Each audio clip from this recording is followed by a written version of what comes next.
Some significant things are happening in the Maryland real estate market, and a lot has changed since the last time I've updated you. So if you are considering moving to, from, or within Maryland, you have to watch this video so that you can determine the right move for you right now. Hey everyone, my name is Eddie Brady and I'm a realtor here in Maryland, and I make videos like this every single week about the market updates, the best places to live, the pros and cons of living in Maryland. So if this is your first time visiting the channel, make sure to subscribe so you don't miss out on all of these updates. And if you are moving here, please reach out to me. I would be happy to help you. My information is listed below and my scheduling link is in the description. So with that, let's jump right in.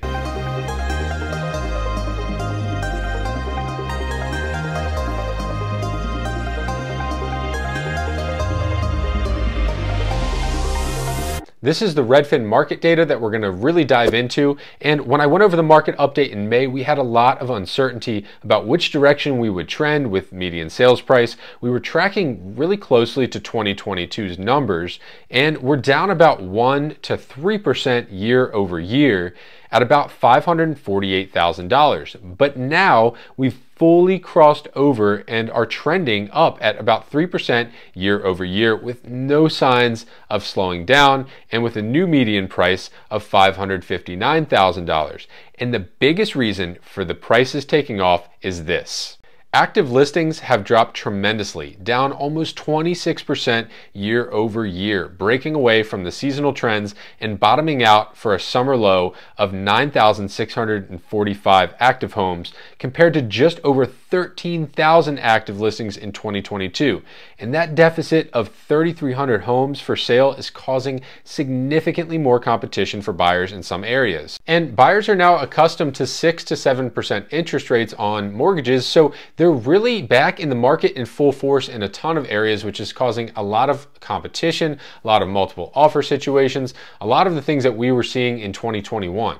But competition on homes isn't across the board like it was in 2021, where every single house, no matter the condition, no matter the area, had a line out the door. Now it's totally dependent on area and even specific neighborhoods, and sometimes it really is for no obvious reason at all. And I'll give you an example. I just had a buyer in Maryland that was shopping for a home and got beat out by an offer that was $100,000 over list price with no contingencies whatsoever. They were shocked because they just really didn't see that many people shopping. We weren't in line at the door. It didn't look like there were that many showings, but the competition was fierce for that home. Just a few minutes away, I was able to get them into an equally amazing home in a different neighborhood at list price. And they were able to have inspections and were able to get repairs and credits from the sellers during the transaction. That contrast is really crazy to see compared to 2021, but it's just the type of market that we're in. And I'd love to say that this is balance in the market, but I'm not quite sure that this is balance just because some homes have a ton of competition and some homes don't. I think what would bring some balance back to the market is a little more inventory. I think maybe not a flood of inventory, and I don't really see a way that could happen, but just a little more inventory, and there's some hope for that. New construction inventory is increasing slightly, new build starts are increasing slightly, so we might get back to that place, and if interest rates drop just enough, then we should be there. And really, we don't want interest rates to just completely drop back into the 2 and 3% range if we're concerned with prices anyway, because they would just skyrocket again with all of the competition. So what should you do if you're looking to move within, to, or from Maryland? Well, I would say if you're a buyer, the most important thing that you could do is get with an agent who's able to actually be proactive and reach out to the agents, because like I said, every single listing, every single home is different. There may be competition or there may not. If I was to take the same attitude we had with my buyers on the very competitive listing where they lost out by 100 grand and took that over to the listing where they got it for list price, well, we would have overpaid for that home. We would have offered no contingencies when we really could have an inspection contingency, and my buyers would have lost out on significant amount of equity because of that, and repairs and credits and all of those things. But that's why it's so important to have an agent who is proactive, who's talking to the listing agent, who's researching and understanding what's happening in the market. And if you're a seller, it's equally important to pick a great agent, but there's also some other things to keep in mind, which are your marketing. Your marketing has to be fantastic in this current market. It cannot be like it was in 2021. It can't just be a few photos of the house. It needs to be the full package. It has to be done right. The description has to be perfect. Everything has to be done correctly so that you attract the most amount of buyers in that first weekend. And another thing you need to think about is pricing. In this market, you cannot overprice your home. It is a big mistake. If you are wanting to get a lot of buyers in your house, you have to price at market or below to bring in the competition. Your house is not going to sell for less than what it's worth. It's just not going to sell for less than what it's worth. So it's really hard to underprice a home in this market, but it is really, really easy in this specific market to overprice, even by a little. And what that will do is completely ruin your chances of getting the price, the value that you want out of your home.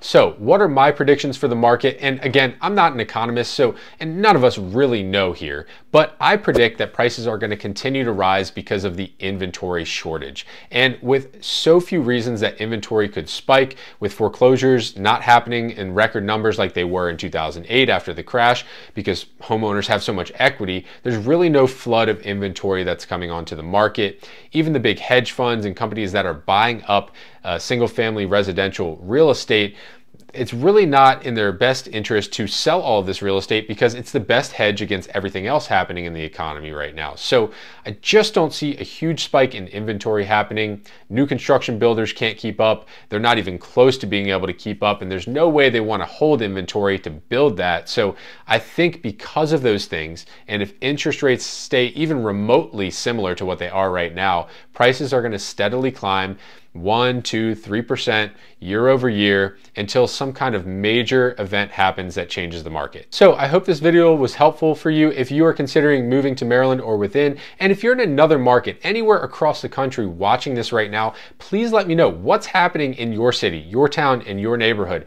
Everywhere is different. I'm hearing some cities where homes are sitting on the market, prices are dropping, inventory climbing. Maryland's just not seeing that like everywhere else. So again, if you need help moving to Maryland, from Maryland or within, please reach out to me. It is so important to have an expert on your side so that you know that you're getting the best deal on a home, or you know that you're getting every last dollar out of your home. Please, I'm telling you, reach out to me. I would be happy to assist you. My information is listed below, and you can also schedule a quick consult call with me at the link in the description, and I would be happy to help you there as well. And as always, if you like this video, make sure to like and subscribe so that you stay up to date on all of my videos about living in Maryland.